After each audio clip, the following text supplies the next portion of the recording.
Hello friends, तो चलिए आज की स्टोरी स्टार्ट करते हैं। डॉक्टर का फ़र्ज। डॉक्टर नेहा पेशेंट को देखकर अभी अभी अपने कैबिन में आकर बैठी लंच बॉक्स खोला ही था कि इतनी देर में सिस्टर तेज कदमों से चलकर उनके पास आई और बोली, मैम जल्दी चलिए, एक पेशेंट आई है। उसने अपने हाथ की नसें काट ली है और उसकी माँ बहुत रोई जा रही है। सिस्टर की बातें सुनकर डॉक्टर नेहा लंच बॉक्स बंद कर तुरंत सिस्टर के साथ जल्दी जल्दी चलने लगी।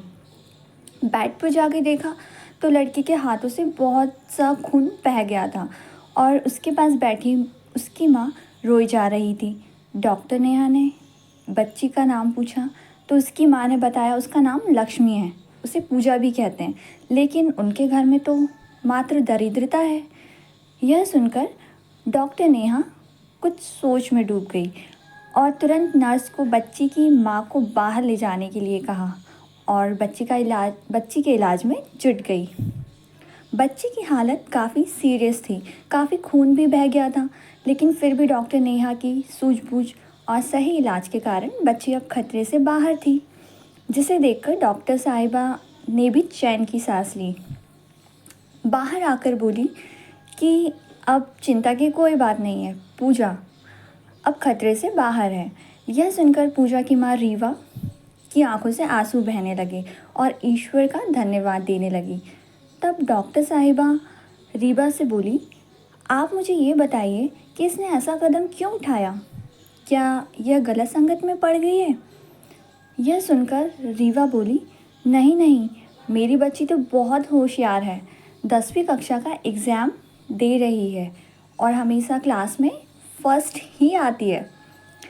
अब बोर्ड एग्ज़ाम नज़दीक है और वो एग्ज़ाम की तैयारी के लिए ठीक से उसके पास ना तो बुक है और ना ही क्वेश्चन बैंक है। वो कुछ ख़रीद भी नहीं पा रही है और ना ही कोचिंग जा पा रही है, क्योंकि हमारे पास इतने पैसे नहीं थे और साथ ही उनके विद्यालय के जो मैथ्स के टीचर हैं उनका भी तबादला इन दिनों हो गया है। इसी कारण से ऐसा लगता है कि अब वह अपने माता पिता का उसे ऐसा लगता है कि अब वह अपने माता पिता का नाम रोशन नहीं कर पाएगी और कहीं परीक्षा परिणाम अच्छा नहीं रहा तो क्या करेगी। वह काफ़ी दिनों से मानसिक तनाव में थी। वह कहती थी कि मैं बड़ी होकर सारी गरीबी मिटा दूंगी और आप लोगों को एक अच्छा भविष्य दूंगी, लेकिन उसकी ठीक से पढ़ाई ना हो पाने के कारण वह बहुत चिंता में थी और शायद यही कारण रहा है कि उसने ऐसा कदम उठा लिया। यह सुनकर डॉक्टर नेहा सन्न रह गई, क्योंकि उनके बचपन की कहानी भी कुछ ऐसी ही थी। उनके माता पिता भी बहुत गरीब थे और डॉक्टर नेहा की पढ़ाई उनके करीबी रिश्तेदार के पैसे देने के कारण ही हो पाई थी।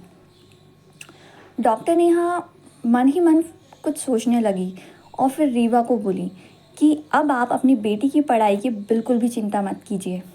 उसकी सारी पढ़ाई का खर्च उठाना अब मेरा फ़र्ज़ है और इस बच्ची की मदद करके मैं अपने आप को धन्य मानूंगी। ईश्वर ने शायद इस बच्ची को मुझसे इसीलिए मिलवाया है कि मैं इसके माध्यम से अपने ऊपर चढ़ा कर्ज उतार सकूं। पूजा की माँ ने डॉक्टर साहिबा के पाँव छू लिए और दिल से दुआएं देने लगी। वह बोली कि मैं आपके इस कर्ज को कैसे उतार सकूंगी। डॉक्टर नेहा बोली कि आपको मेरा कर्ज उतारने की कोई आवश्यकता नहीं है, यह मेरा फ़र्ज़ है। हाँ, यह ज़रूर है कि जब यह बच्ची समर्थ हो जाए तब दूसरों की मदद करके अपना फ़र्ज़ निभाएं। तो फ्रेंड्स, यही थी आज की स्टोरी। अगर आपको मेरी स्टोरी अच्छी लगी हो तो प्लीज़ मेरे चैनल को लाइक शेयर एंड सब्सक्राइब ज़रूर कीजिए।